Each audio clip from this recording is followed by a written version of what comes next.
up mga brads? It's your boy next door JD. Welcome to my channel. Ngayong araw to mga brads, gagawa tayong panibagong video. So, let's roll that intro.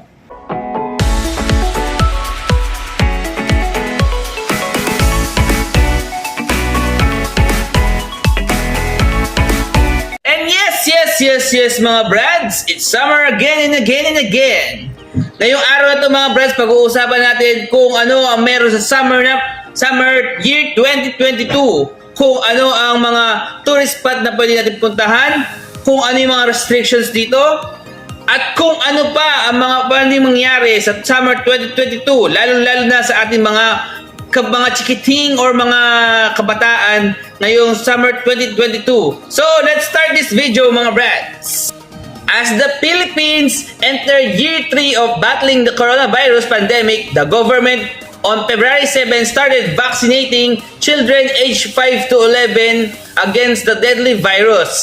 Pfizer vaccine is being used for the vaccination as this is the only shot that has received emergency use approval for kids aged 5 to 11 years from Philippines Food and Drug Administration. The Pfizer vaccine for then has a lower dosage and a lower concentration than those given to youths aged 12 to 17. The country began vaccinating 12 to 17 years old on October 2021. The vaccination of kids aged 5 to 11 started in six sites in Metro Manila.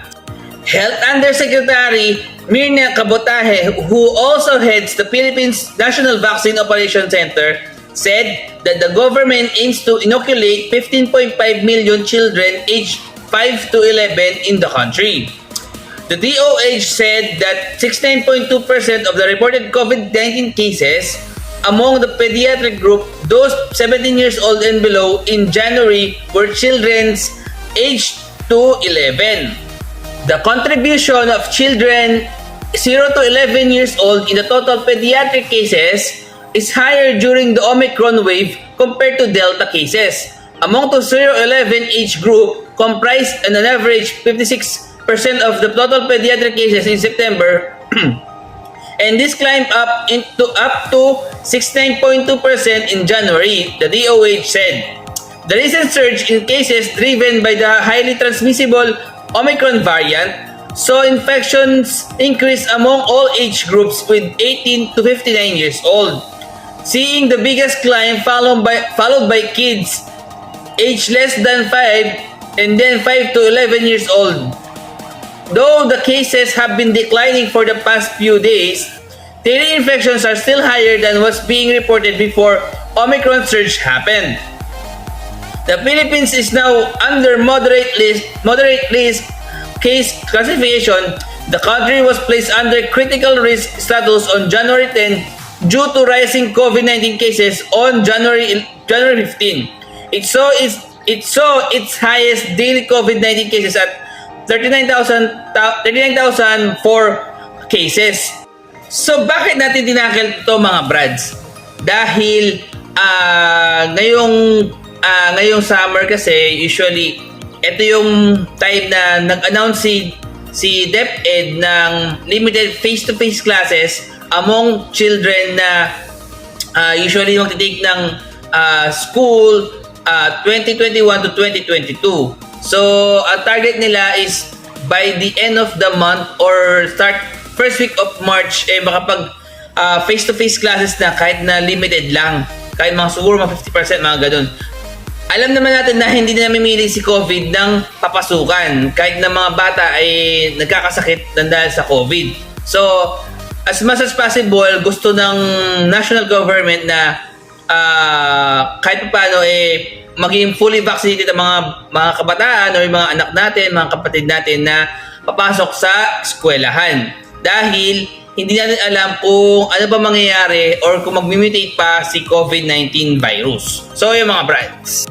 So, let's go to the top 10 places to visit in Philippines in 2022. The Philippines is an ideal popular destination that can be visited several times because of the more than 7,000 islands. The most difficult choice you make like a tourist is deciding of which the islands you should first visit. It is the Philippines can be divided into three main islands: Luzon, Visayas, and Mindanao. Filipino people are friendly, warm, friendly, and generous. It is possible to fly in Manila or Cebu and inter-island travel is easy accessible by plane, car ferry, or train. Here are the top 10 places to visit in Philippines in 2022. Number 10, Boracay. Boracay is one of the most sought after tourist destination. A visit to this island in Panay Island is a must for every avid beachcomber and nature lover. Boracay has several tourist attractions which draw a huge number of tourists. Located off the coast of Panay Island, Boracay has been a favorite destination for both Filipino and foreign tourists. To get a feel of the place, you can either visit its primary beach, Pagudanso, or any of its tourist destinations. Boracay boasts of several different tourist attractions. Among them are White Beach, Playa de San Lucas, Bohol, South Point Mountain, Laurel, and Westwood Beach. It is also home to many popular restaurants, bars, and lounges. In fact, the island has a lot to offer, not only to the beach lovers but also to those who seek taste of traditional Filipino foods. There are several posh restaurants and cafes where you can taste exquisite Filipino cuisines such as pagkakawag or roasted pork, malay, kuwi, and ayalaan. Although the island is mostly famous for its white sandy beaches and tranquil waters, it is also offers so much more to visitors. Among these that Boracay has to offer are Boracay's East Beach, North Point, East Coast Beach, Bat Caves Bike Club, Burgers and Dive Bars, Fort Bonifacio Global City, Bohol, South Point, White Beach, Mountain Laurel, and much more. Indeed, Boracay is an island of paradise that has a lot to offer for both nature lovers and beachgoers. Number 9, Bohol. Bohol is one of the most unique and exciting tourist destinations to visit in Southeast Asia. It is the largest province of the Philippines and it is located in the Central Visayas area. In the Philippines, it covers Bohol Island and many smaller surrounding islands. Most importantly, Bohol Island. Bohol is well known for its unusual geographical formation and beautiful coral reefs, especially the Chocolate Hills. A must-visit destination within the province, visitors are treated to the awe-inspiring scenery of the huge limestone hills known as the Cobble Hill. This is a spectacular sightseeing spot in Bohol, where you can see the sights, sounds, and smells of the rustic rural life along with the white water rafting down the majestic Big River. The trip also allows marveling in the smooth floating boat cruise across the calm waters of Bohol Bay. It is not far to reach the Chocolate Hills. From there, several tour packages includes the trip on a boat to the scenic bay. The province offers a variety of activities for visitors, including the chance to go to the white sand beach, which are some of the most pristine in the Philippines. There is no better way to experience the beauty of Bohol's white sand beaches and cool sea temperatures than by taking a luluminium or two of the local call them lilums, which means diving boards in English. Other popular activities includes playing beach volleyball on the open waters, kayaking, and whitewater rafting. A must-visit sightseeing destination is the Big Coffee Mountains. For an eyeful of lush tropical scenery, there are numerous sightseeing spots in and around of Bohol. Number 8, Cebu. Cebu is among the most popular places to visit in the Philippines. Cebu has many unique features that make it a wonderful holiday destination. In Cebu, you can experience the old cultures and lifestyle of the people, as well as the rich and varied artwork. There are beautiful churches, pagodas, and palaces in Cebu City. Most tour packages that include travel and accommodation. Cebu is a city filled with many museums. One of the best museums in Cebu is the Diosdado Macapagal Museum. It has an exhibit of the life of Macapagal, and you can even consult some of his documents here. Another great travel destination is the Ayala Orchid Garden. You can buy beautiful artificial flowers here and take home them as souvenirs. The museum itself has a fascinating history.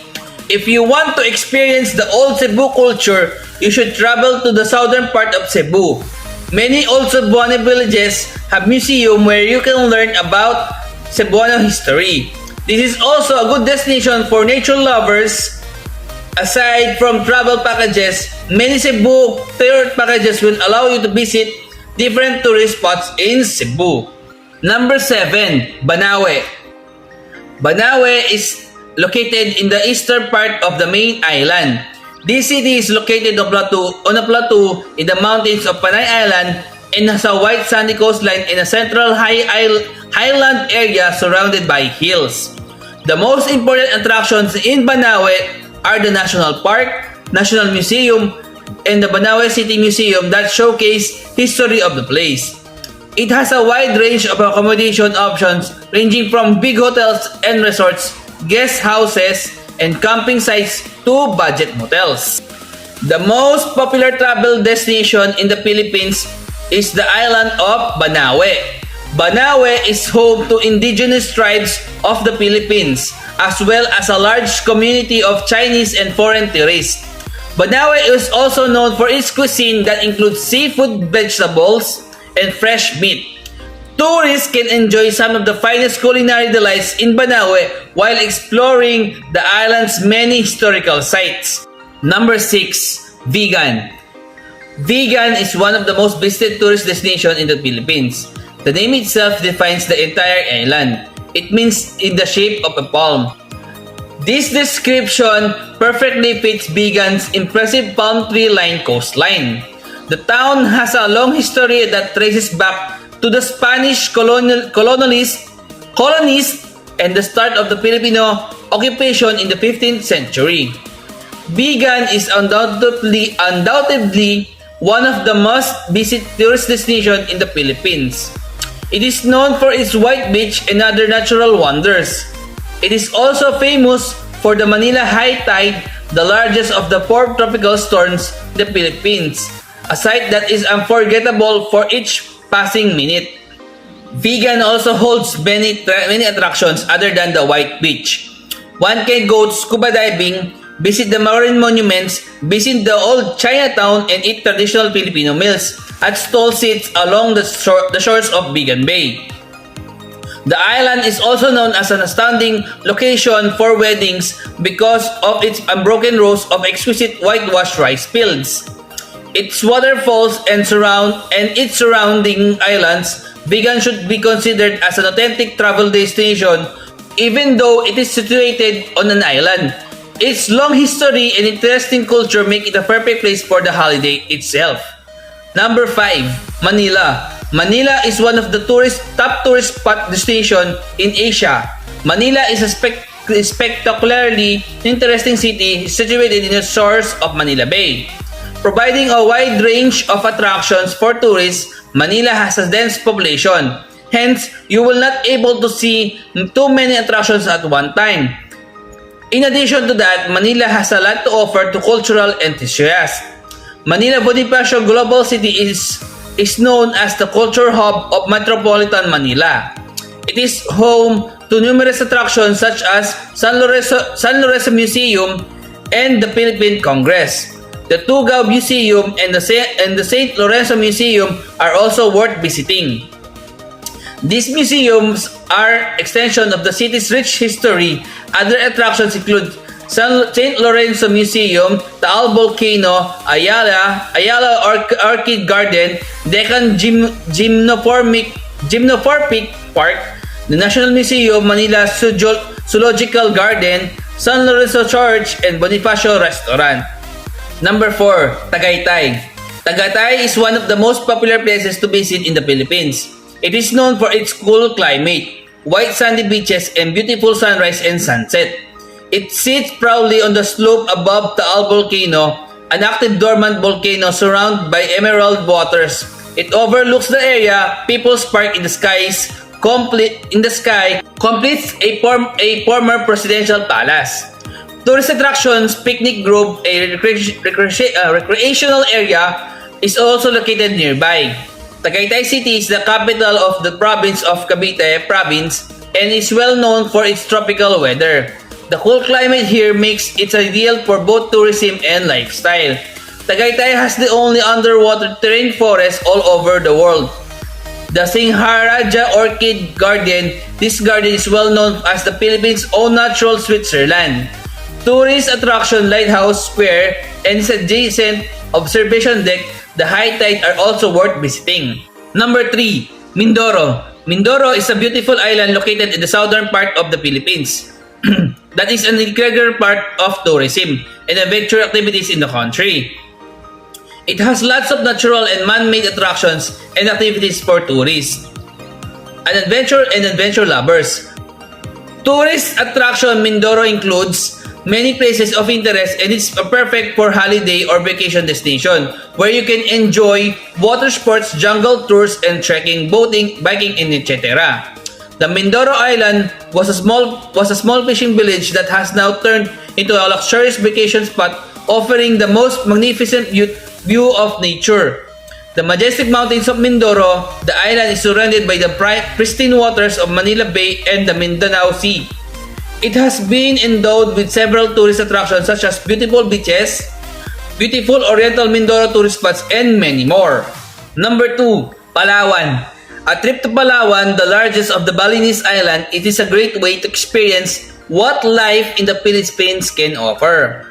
This enchanting island is known for its cuisine, unique culture, and wildlife reserves. That is why more people are planning to spend their holidays in Palawan. Although this beautiful island is just an hour's boat ride from Manila, it is a completely different world. This is where you will experience what it's like to be a Balinese. You can go diving, snorkeling to get a glimpse of the underwater life of the country, or you can even play a game of golf or tennis. Either way, you will not get bored because there is a lot to do in Palawan. Number 1, Davao City.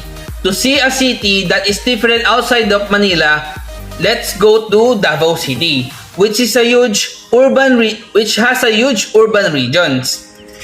Davao City is a major city that is located in the southern Philippine area of Mindanao. Despite its shopping centers and the huge number of people living there, Davao City features many natural landmarks like the Eden Nature Park, Philippine Eagle Center, as well as the Davao Bay Walk near the sea. A single of the well-known places to visit in Davao City is the Mount Apo, which is the highest mountain found within the Philippines. Davao City is an ideal area to shop as there are variety of malls to choose from, including Abrisa Mall, SM Lanang Premier Mall. If you're looking for more facts regarding Davao City history and culture, Small Davao Museum of History and Ethnography is worth a visit. And that's it mga brads. Alam na natin kung alin yung mga top 10 tourist spots na pwede natin puntahan ngayong year of 2022. Sana nagkaroon kayo ng idea sa mga tourist places na to and makapaplano na kayo kung alin dito ang mga pupuntahan nyo or kung anong mga lugar pa sa Pilipinas ang pwede nyong puntahan. So, top 10 lang ang binanggit ko pero most of the places in the Philippines, especially my province, Pampanga, is worth visiting. Kasi nga, marami tayong pwedeng puntahan sa Pilipinas na pwede nating makita yung history ng mismong bansa natin or yung mga places na pwedeng magkaroon tayo ng interest or mag-enjoy naman natin yung ating mga bakasyon. So, sana bago tayo pumunta sa isang lugar, alamin muna natin kung ano yung mga ano yung pwede natin puntahan doon, ano yung historical background ng lugar, and kung ano yung pwede nating mapuntahan doon at ano yung mga bagay na pwede nating pag-interesan or hindi pag-interesan parang mapukaw yung interest natin towards that certain place. So, yung mga brads, don't forget to like, share, and subscribe sa akin channel mga brads. I-click na rin yung notification bell para lagi kayo updated sa aking mga bagong videos. Salamat mga brads! Peace out!